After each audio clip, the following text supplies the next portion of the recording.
Welcome, friends, to another edition of Ask Prof Wolff, brought to you by Democracy at Work, which wants there to be an opportunity for you to ask questions and for me to try to respond in a way that is interesting and helpful in an ongoing process. Before jumping into the two questions that came in over the last week that I'm going to begin with today, I wanted to speak briefly about a topic that really stopped me in my tracks this morning. As I opened the newspaper, there was a story explaining to me that the Apple Computer Company has just announced, or did recently within the last day or two perhaps, an increase in the price of a whole number of its products. And the one that caught my attention was the Apple TV Plus, which went from a price of $6.99 per month to a price of $9.99 per month. Now that works out, if you do the arithmetic, to a price increase of 43%. The current inflation in the United States is between 3 and 4%. That's an increase of prices 3 or 4% per year. Apple Computer, Apple, the parent of the Apple TV Plus, just raised its price 43%, more than 10 times the going rate of inflation.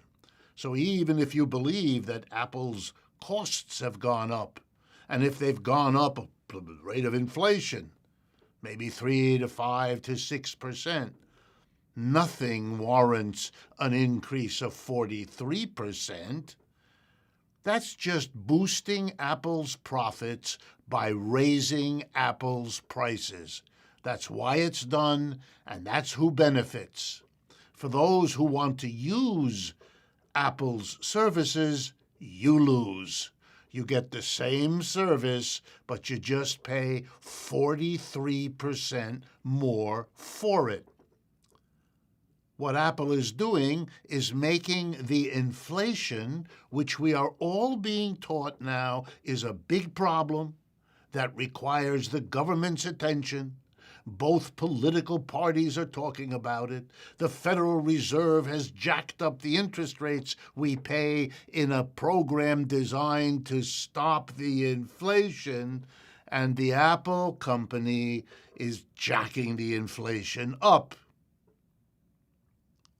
If you remember that Apple also makes its products in large part in the People's Republic of China, and does so because it can pay wages there much lower than what they would have had to pay if they put the factory in the United States, well, then we see that Apple is profiting beautifully by cutting its costs and depriving Americans of those jobs and jacking up the prices that it sells the products back to the Americans from whom it has removed the jobs. Am I angry at Apple? Not at all. Why not? Because Apple is doing what is the name of the game for a capitalist enterprise. They're in business to make money. They're in business to boost profits.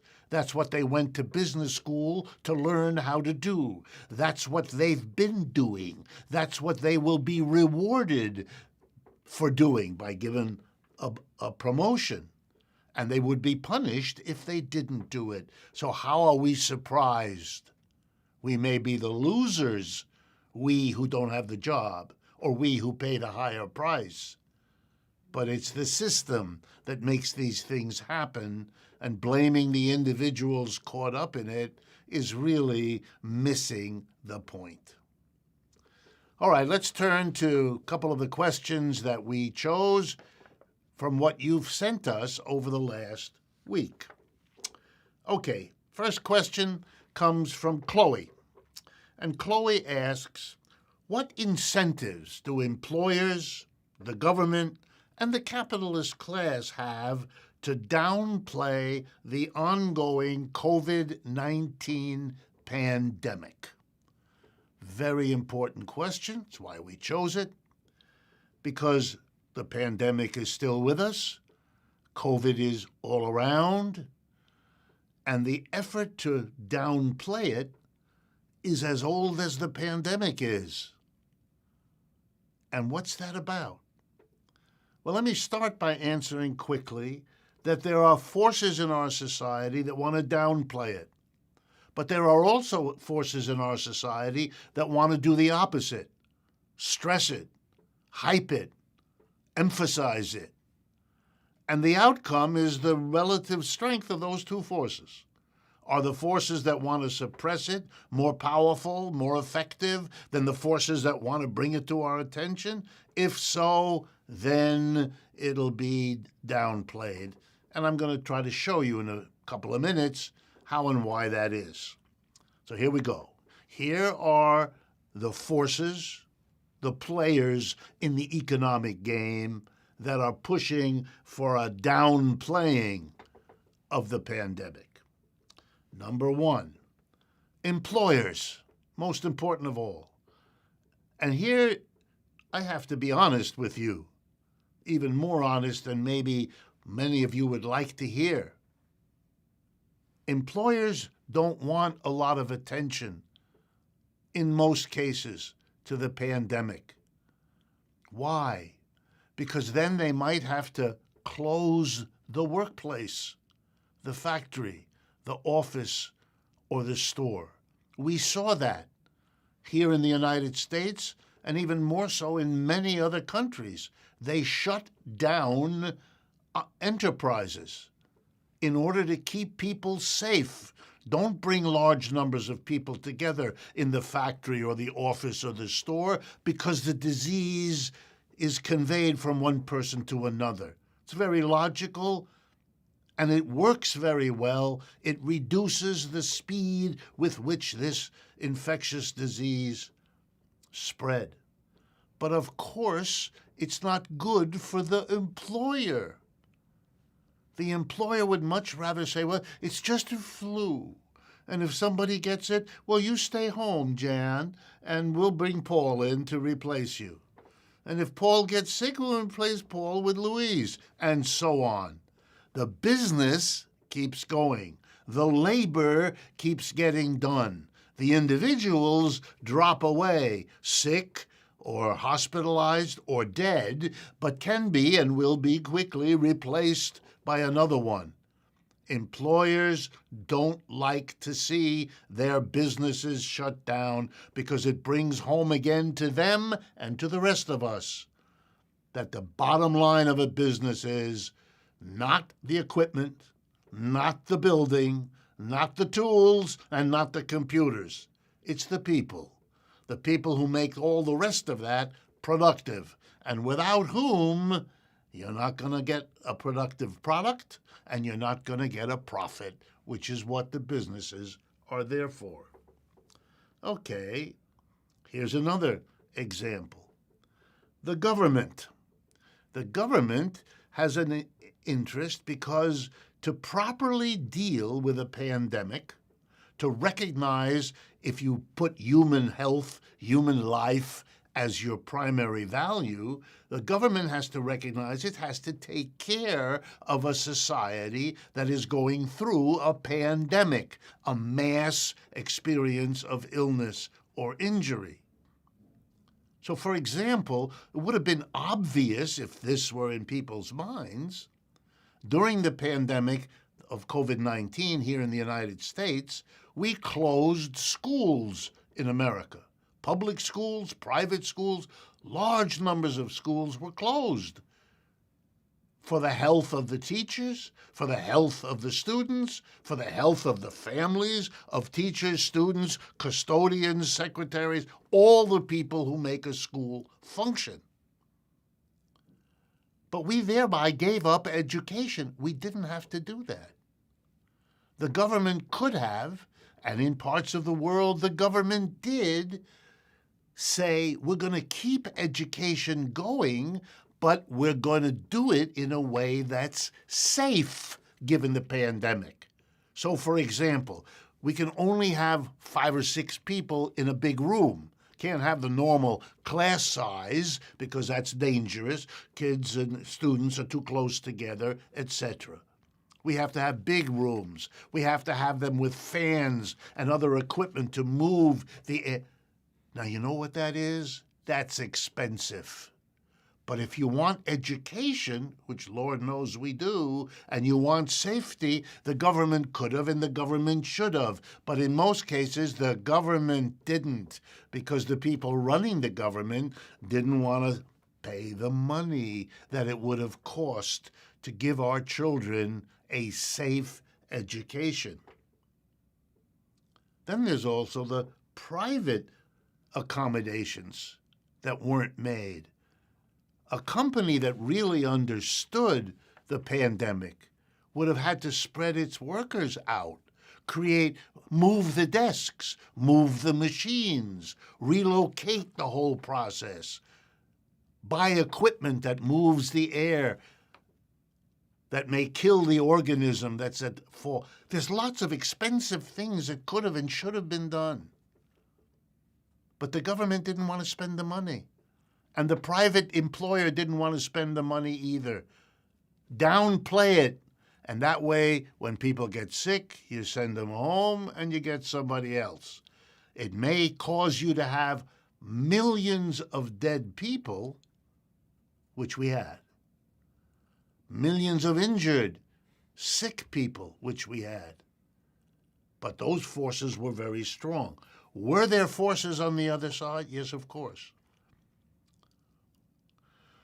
The vaccine manufacturers have had a boom time, because if you play it up and everybody's frightened, then maybe everybody will go get the vaccine that you advertise is a solution. I'm fully aware that there are debates about it. We're here only talking about the drug companies that made the vaccines.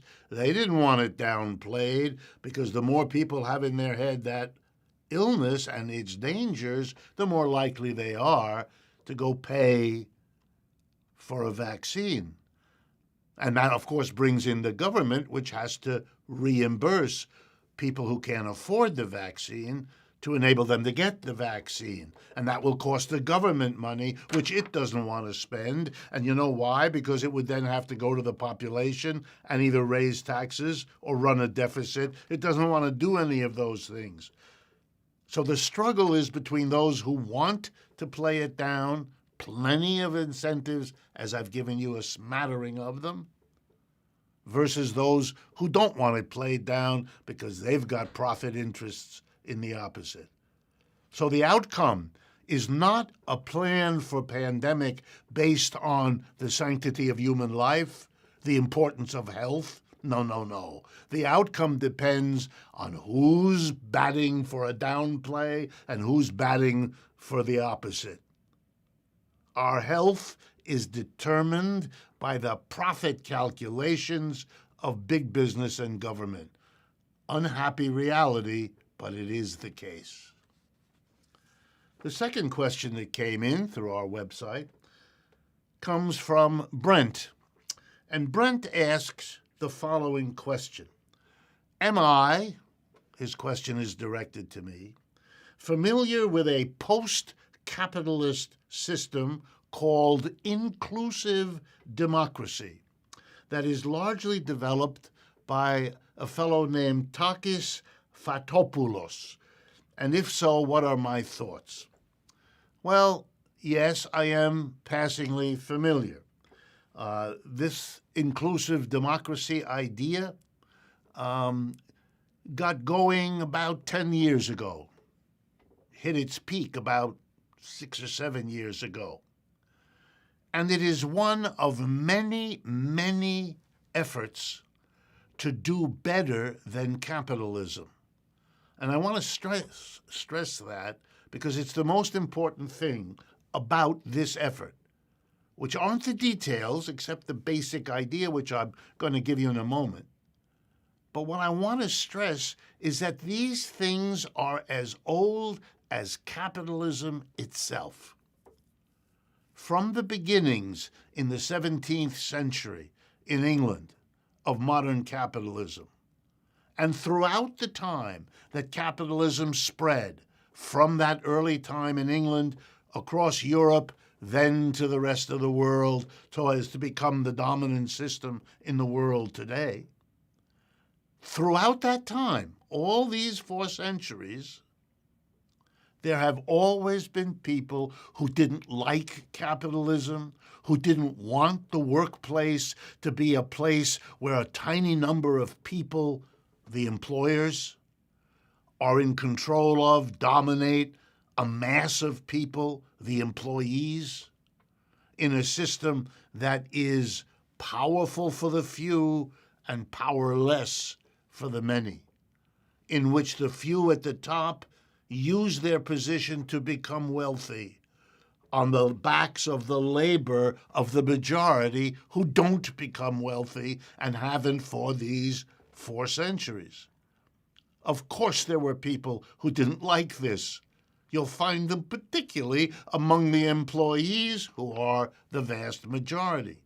They didn't like it, and they tried in their thinking, in their life activities, to do better than that, to be critical of that, to try experiments that could get beyond it. And one of them, recent, is inclusive democracy. And here the basic idea is, if you're committed to democracy, then that must go beyond how we organize our politics. Democracy can't be limited to how we select the mayor or the congressperson or the president. We do that on the idea, the core of democracy, that if you're affected by a decision made by someone, you do have the human right to participate in making that decision. Otherwise, we have some people who have the power and others who don't. Democracy means the people as a whole have the power. So yes, somebody has a power over me, but yes, also I have some over that person. And so inclusive democracy says we want to include democracy not just in our politics, but also in our economy, in our economic system. We ought to be able to vote on what, and I'll give you some examples, what the price of something is. Why isn't that a part of a democratic decision? Why do we allow employers, and by the way, here in the United States right now, employers, according to the U.S. Census, are about 3%, between 1% and 3% of our population. The rest of us are not employers, and yet employers determine the prices of things. Employers determine the wages that they pay. Employers decide whether to increase their business, shrink their business, sell their business. But thousands of people depend on what those decisions are.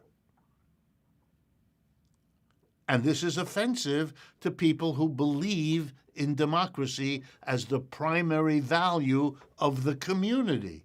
And so, of course, 300 years ago, 200 years ago, 100 years ago, 20 years ago, and last week, there have been people all over the world critical of capitalism, convinced we can and should do better than capitalism, and very often committed to democracy as a way to do that.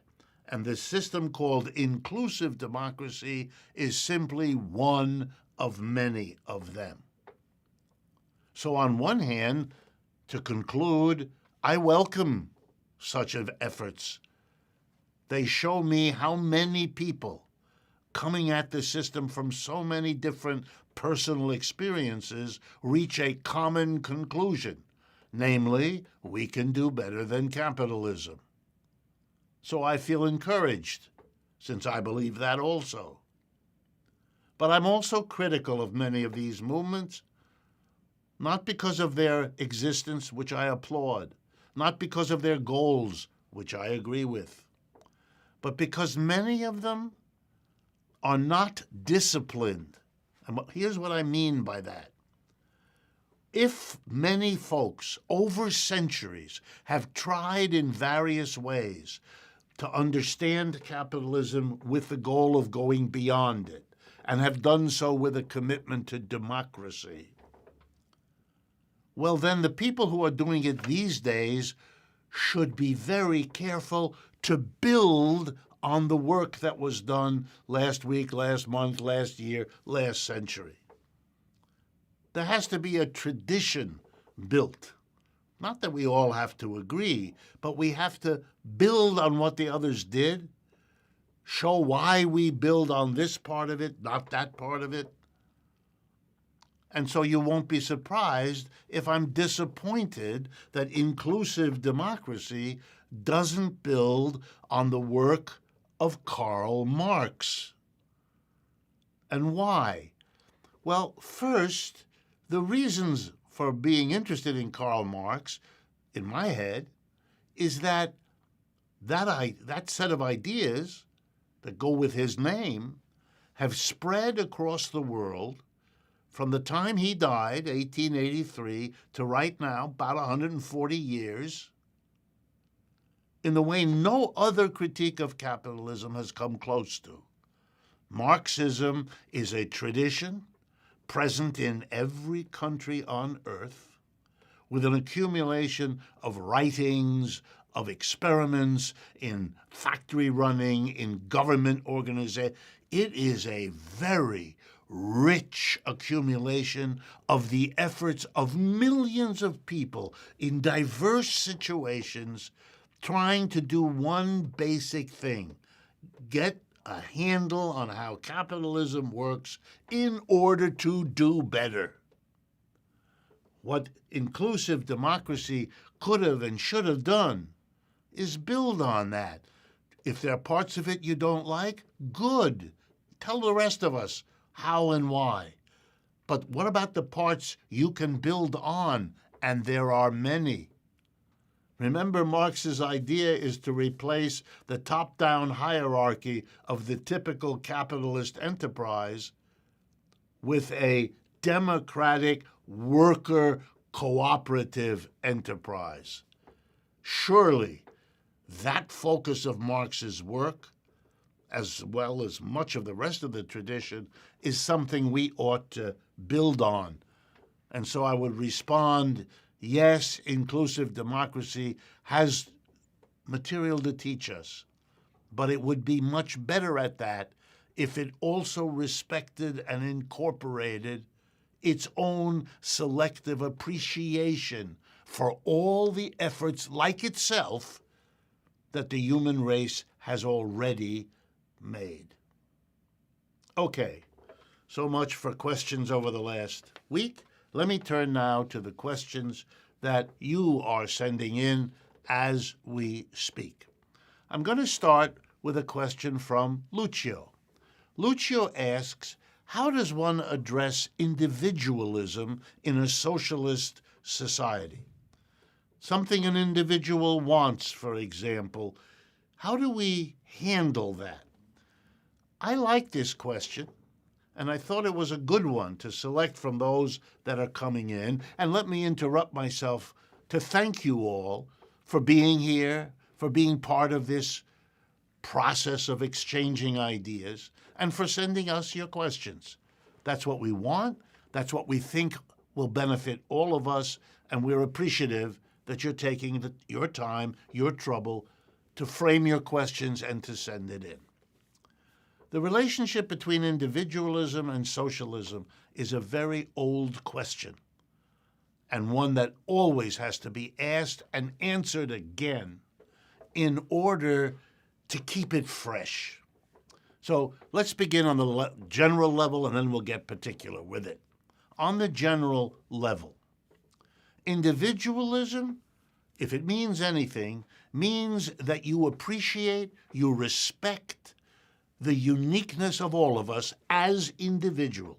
You and I and your mama and my friend, we are different people. We have different ways of thinking, different skills. Yeah, there are things that overlap that make us similar, but there are also side-by-side differences. And while we celebrate and respect areas of similarity, we know that a proper human life requires us to respect the uniqueness and the differences, you from me, him from her, and so on. I say that because I want to say the same thing about individual and community, or individual and the society, the collective, the totality of persons of which we are one. And there are many totalities. There's the totality of you and your boyfriend or girlfriend. There's the totality of you and your family. There's the totality of you and your neighborhood, your community, your city, your state, your nation, your world.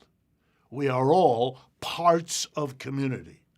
And my approach is to say we need to respect the individuality we have and, let me underscore that word, and the society of which we are a part.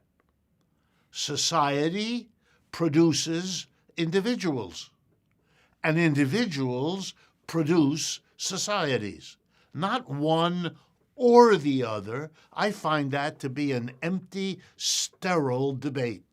Old one, lots of people seem to get excited about it. I don't. I'm not interested in deciding whether I shape the society more than the society shapes me. I think both those things are always going on, and making a quantitative difference between them strikes me as pretty much senseless.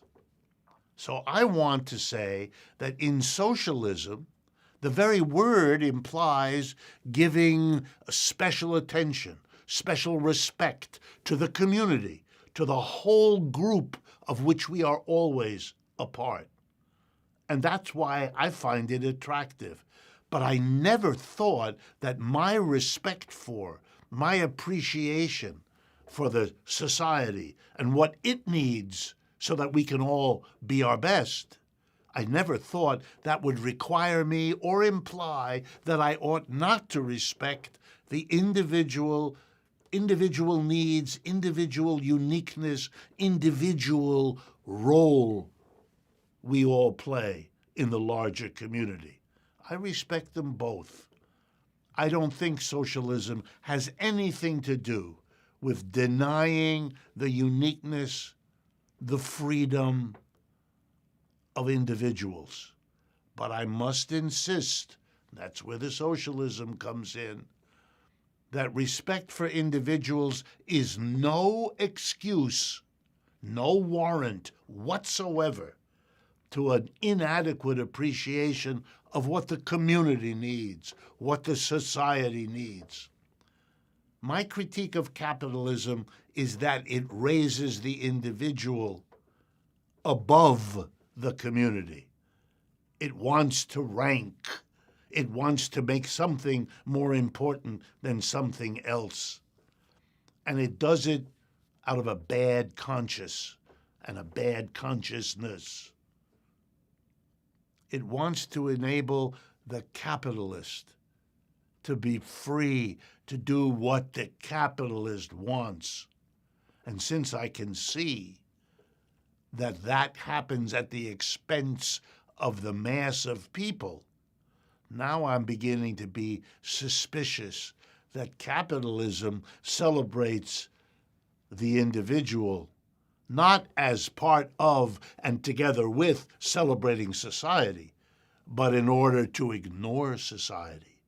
The capitalist can do whatever the capitalist wants, replace a worker with a machine, raise the price of something the way Apple did with Apple TV Plus, without having to care about what that does to the larger society. That's the problem. Socialism will respect the individual far more than capitalism has respected society. Our next question comes from Vladimir, and he says, or asks, can you explain the process of financialization and why David Harvey and Michael Hudson keep talking about it? Before I answer, let me say that I am very much an admirer of the works of both David Harvey and Michael Hudson.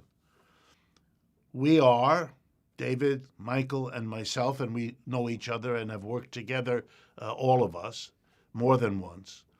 We're economists at a time when the economics profession is largely, fortunately not totally, but largely very pro-capitalist, even to the point of not admitting the existence of a different perspective and a different kind of economic system.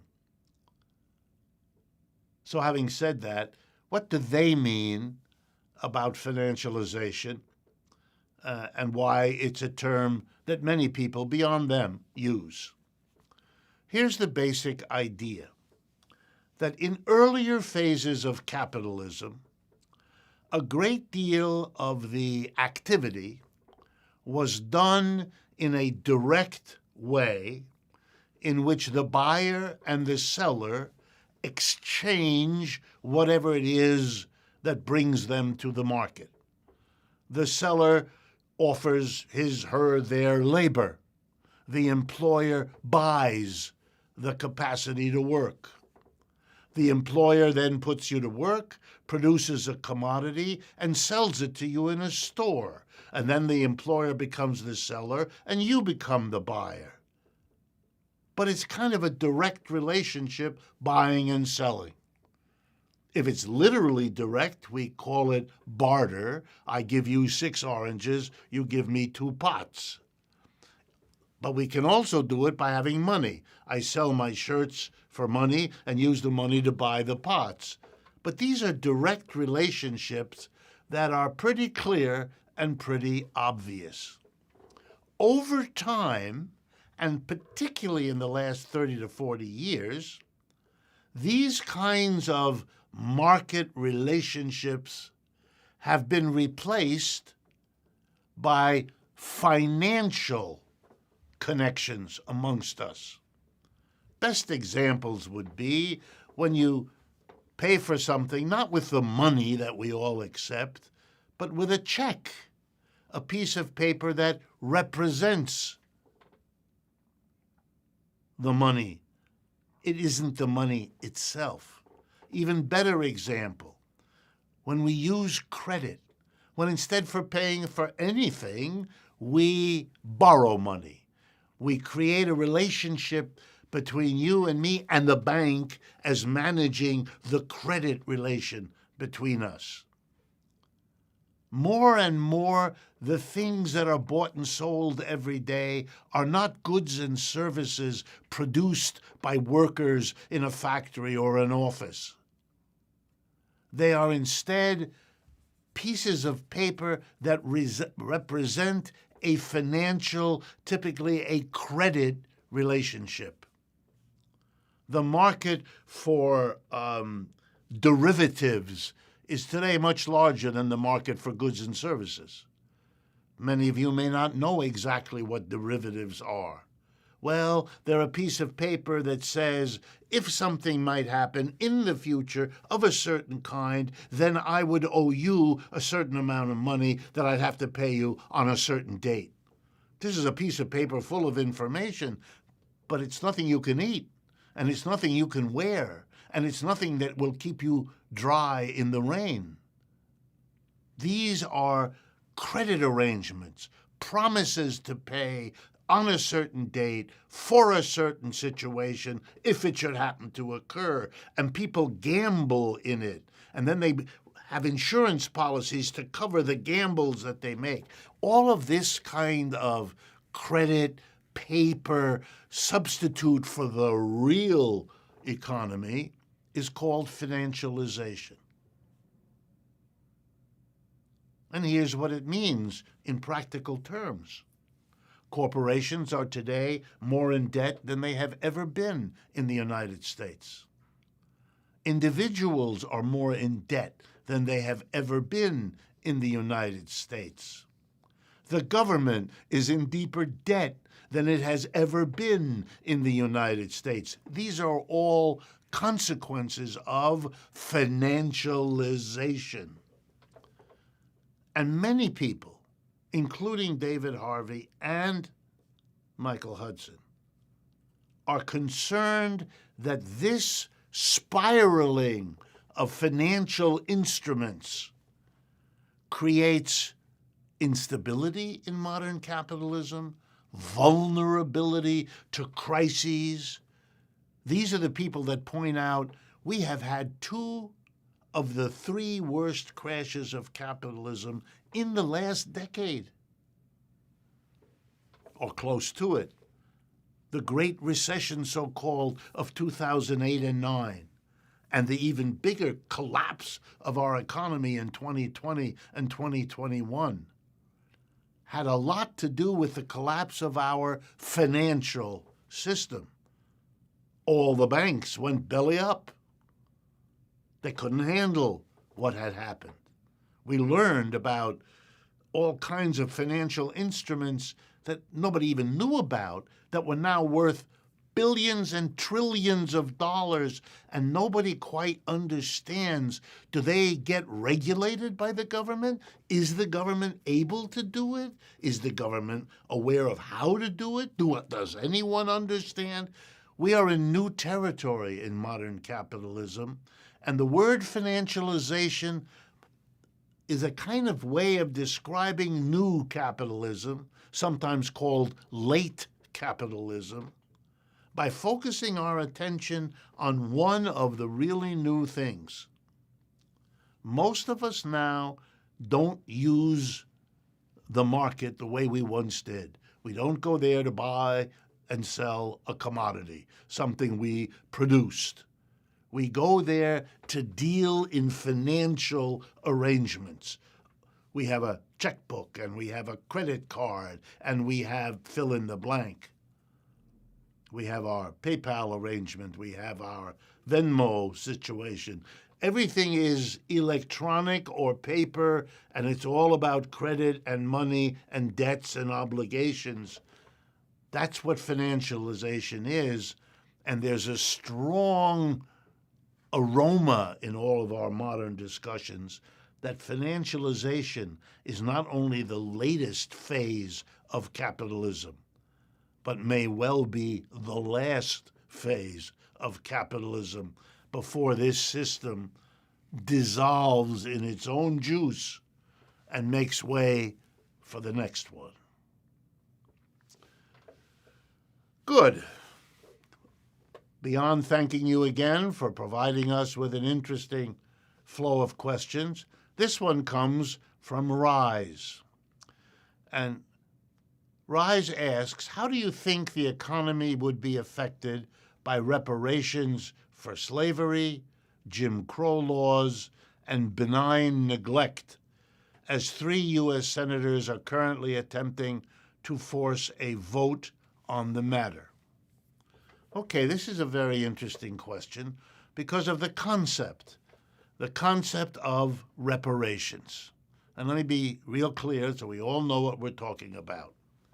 Reparations in its modern usage is a term that suggests that if and when a historical outrage is perpetrated by one group of people upon another, killing them as in a genocide, or imprisoning them, or starving them, or abusing them in any of the many ways human beings have discovered to do to one another, that a time may come after this abuse has become historical, that is, it's in the past, when the descendants of the abused make a demand, or if the abused are still alive, doesn't have to be descendants, could be the abused people themselves, make a demand for some sort of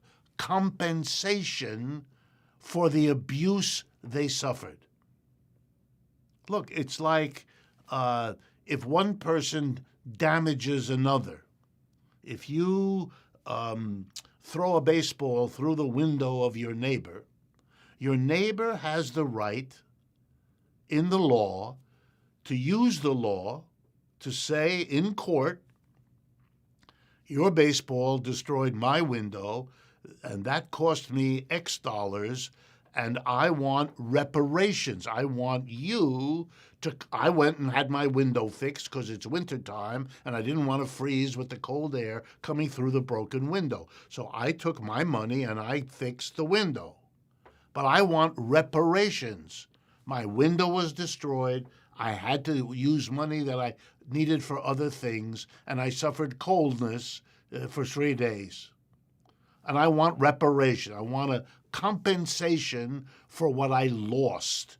You caused me a loss, sometimes called in the legal language a tort. A damage has been done, and I want reparations. Probably the most famous example of this was what happened after World War II in relationship between the German people and those abused between 1933 and 1945 by the Nazi regime in Germany, the regime led by Adolf Hitler. A variety of groups, again, the most famous being Jewish people, claimed years after the war was over, years after the abuse stopped, that they were horribly affected by the jailing of Jewish people, by the deportation of Jewish people, by the killing in huge numbers of Jewish people, the Holocaust, as it's so called. And they demanded reparations. And the German people, through the German government, post-Nazi, later government, passed laws giving reparations. Anybody who could prove that they were harmed by the Nazi regime, not just Jews, but I'm talking about the Jewish group because they were the most well-known example, but if you could prove that you were falsely or illegally damaged, imprisoned, exiled, killed, if you couldn't prove it because you were dead, your descendants, if they could prove it, would have a claim on part of the reparations. That's what it is. And there are other examples around the world where such a thing has been worked out. So it is neither surprising nor unusual nor exceptional that African Americans, for example, might want to say, and have said, that the period of slavery, when they were taken out of Africa and forced to work, live, and die as slaves here in the United States. By the way, this happened in other countries too. I'm just going to talk about the U.S. example. They want reparations for what they went through, for what they suffered, for the abuse heaped on them. So then the question becomes, what about this? Is this a reasonable claim? My answer is yes, I think it's reasonable. I understand it's complicated by many, many factors. I think anyone who's serious about that knows about it and understands that it has all kinds of implications. For example, if you were to do that here in the United States, it would mean that you would raise a lot of money, because the only entity you could demand reparations from, pretty much, is the United States government. Well, if the government is going to give reparations, it means that the government is going to tax money out of the hands of some people and hand it over into the hands of other people. not use that money for a social function that, at least theoretically, we're all using, the roads, the schools, the harbors, etc. No, take money from one group of people and give it into the hands of another, not produce any service. So that would be a complaint that people might make, a critique that there's something wrong there. But this would be a mistake. It's often made, which is why I'm talking to you about it. Why is it a mistake? Because we already do that. For example, right now, this year in the United States government is, in fact, collecting money from one group of people and handing it over to another, not using it to produce a good or service, just moving money from one group to another. What's the example? We all pay taxes. All of us do. If you drink a can of beer, there's a government tax there. If you fill your car with a gallon of gasoline, there's a government tax you're contributing to in the price of the gasoline that goes to Washington and that they then take and give to other people. If you pay your income tax, that's part of it. Well, who are the people that are getting this money without there being anything done with the money other than give it to them? The answer is the people who own the national debt of the United States. If at any time in the past you lent money to the government is obliged to pay you that money back plus a certain amount of interest every year.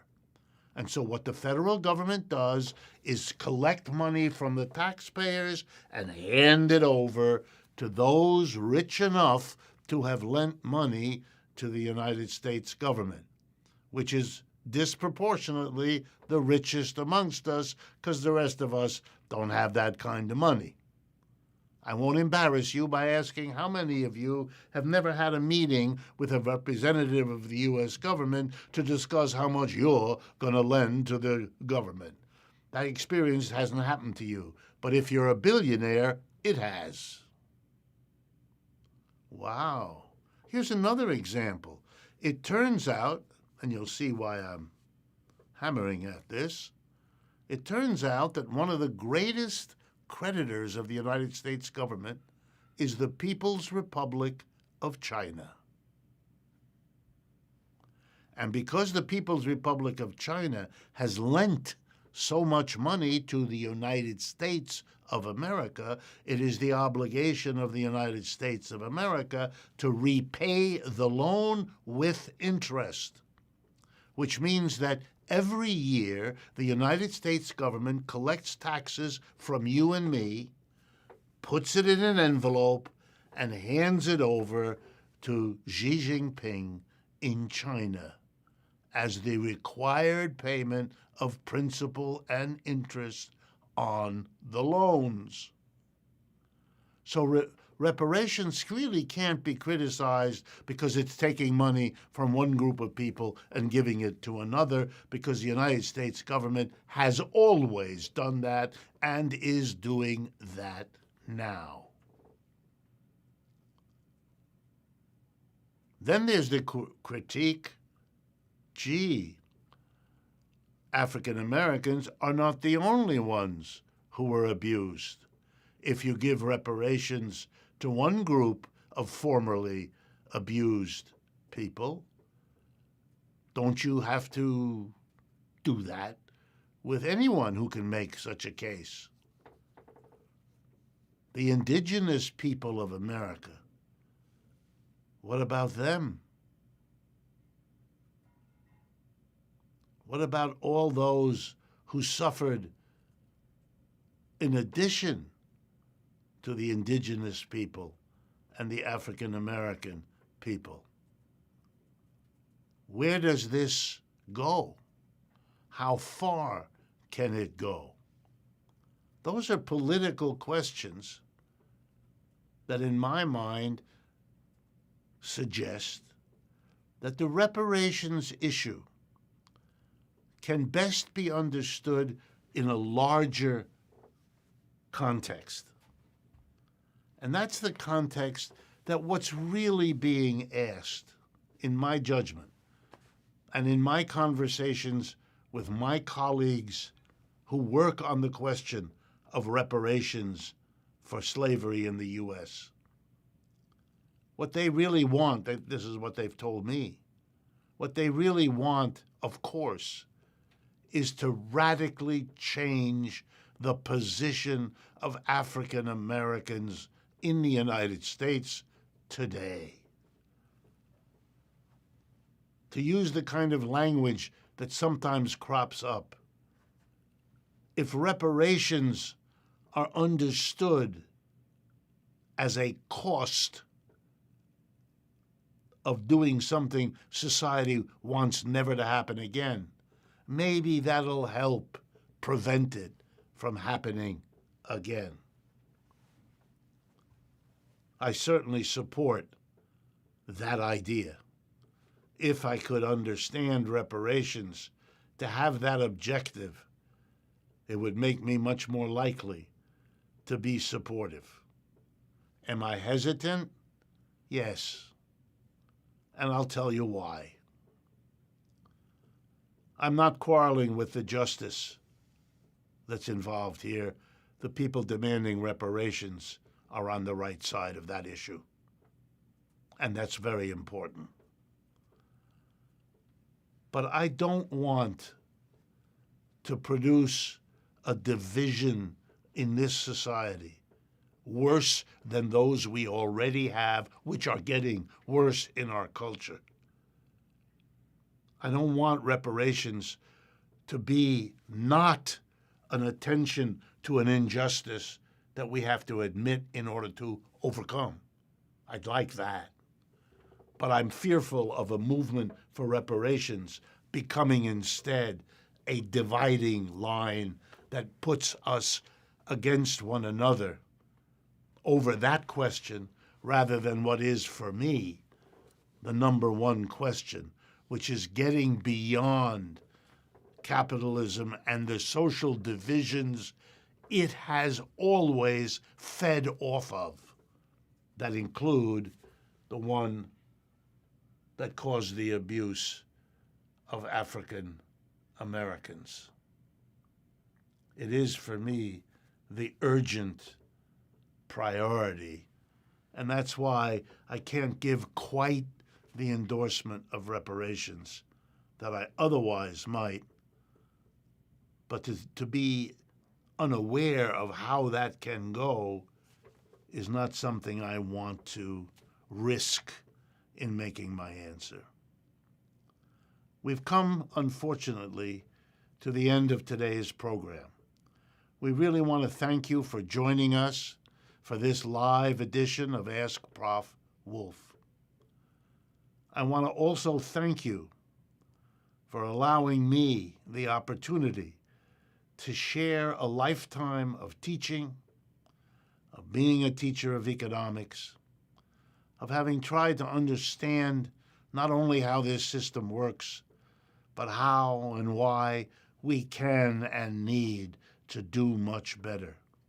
It strikes me as more important for us to talk about these issues, to get disagreements we may have on the table, but to get at the issues that can be part of a project to do better than capitalism.